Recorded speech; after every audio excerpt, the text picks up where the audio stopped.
Hello everyone, welcome back to my channel. ఈరోజు మన వీడియోలో కందిపప్పుని ఉడికించుకోకుండా టిఫిన్ సెంటర్లో ఎలా సాంబార్ చేస్తారో అలా ఇంట్లోనే ఈజీగా చేయబోతున్నామండి. చాలా బాగుంటుంది, చాలా టేస్టీగా ఉంటుంది, సింపుల్గా ప్రిపేర్ చేసేసుకోవచ్చు. సో మరి ఈ టేస్టీ ఈజీ అండ్ సాంబార్ రెసిపీని ఎలా ప్రిపేర్ చేసుకోవాలో ఈ వీడియోలోకి వెళ్ళి ప్రాసెస్ ఏంటో తెలుసుకుందామండి.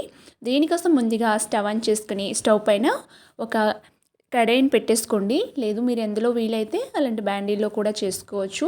2 టేబుల్ స్పూన్ల ఆయిల్ వేసుకొని సన్నగా కట్ చేసి పెట్టుకున్న వెల్లుల్లి రేకల్ని 8 వరకు వేసుకోండి. సో ఇలా వేసుకున్న తర్వాత అర స్పూన్ ఆవాలు, అర స్పూన్ జీలకర్ర వేసుకోండి. ఇవి మంచి కలర్ వచ్చేంత వరకు ఫ్రై చేసుకున్న తర్వాత స్లైసెస్గా కట్ చేసుకున్న పచ్చిమిర్చిని 2 వేసుకోండి. అలాగే మీడియం సైజు 2 ఉల్లిపాయల్ని స్లైసెస్గా కట్ చేసి వేసుకోండి. ఈ ఉల్లిపాయలు అనేవి ఎక్కువగా ఫ్రై చేసుకోవద్దండి, లైట్గా ఫ్రై చేసుకోవాలన్నమాట. సో ఇలా చేసిన తర్వాత ఇప్పుడు ఎండుమిర్చిని కూడా ఒక 3 ఇలా తుంచుకొని వేసుకోవాలన్నమాట. ఉల్లిపాయలు ఈ విధంగా ఫ్రై అయితే సరిపోతుంది, కొంచెం మెత్తబడితే చాలండి.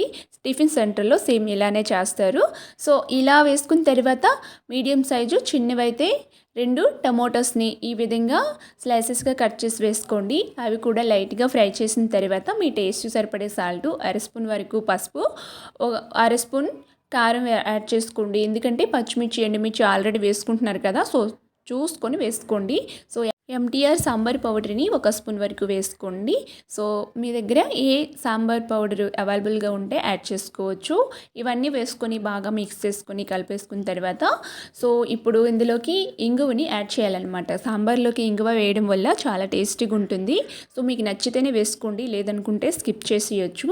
ఇంగువ వేసుకొని 1 నిమిషం పాటు బాగా ఫ్రై చేసుకోండి. ఇలా ఫ్రై అయిన తర్వాత ఇప్పుడు 2 గ్లాసుల వరకు మంచినీళ్ళని వేసుకోవాలన్నమాట. సో 2 గ్లాసులు నేను తీసుకున్నాను. మీరు క్వాంటిటీ బట్టి మీరు ఎక్కువ తక్కువ అడ్జస్ట్ చేసుకొని వేసుకోవచ్చు.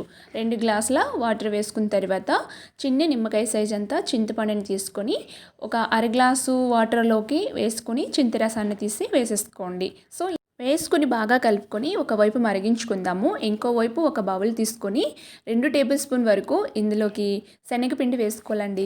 సో ఇలా శనగపిండి వేసుకొని లంప్స్ లేకుండా కొంచెం వాటర్ని వేసుకుని ఫస్ట్ కలిపేసుకోవాలి. తర్వాత కొంచెంగా వాటర్ని వేసుకొని బాగా ఈ శనగపిండి మిశ్రమాన్ని నేను వీడియో క్లిప్లో చూపిస్తున్న విధంగా ఇలా కలుపుకోవాలన్నమాట. సో టిఫిన్ సెంటర్ వాళ్ళైతేనే సేమ్ ఇలానేనంట, కందిపప్పు ఉడికించుకోకుండా సాంబార్ టైప్లో ఈ విధంగా చేస్తారండి.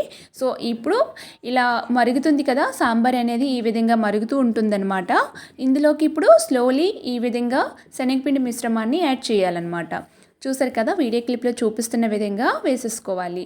సో కొంచెం మనం శనగపిండి వేసిన తర్వాత ఈ సాంబార్ అనేది దగ్గర పడుతుందన్నమాట.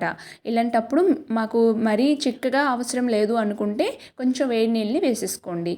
సో ఇలా ఒక 5 మినిట్స్ పాటు ఈ సాంబార్ని మరిగించుకున్న తర్వాత ఇప్పుడు కొత్తిమీరని సన్నగా కట్ చేసుకొని వేసేసుకోవచ్చు.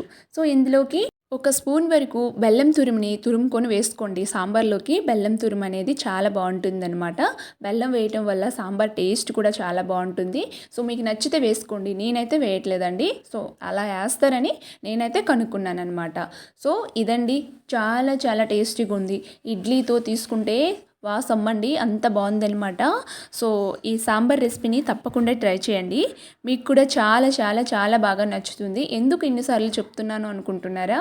అంత టేస్టీగా ఉందండి, అందుకోసమే నేనైతే ఇన్నిసార్లు మీకు చెప్పాల్సి వస్తుంది.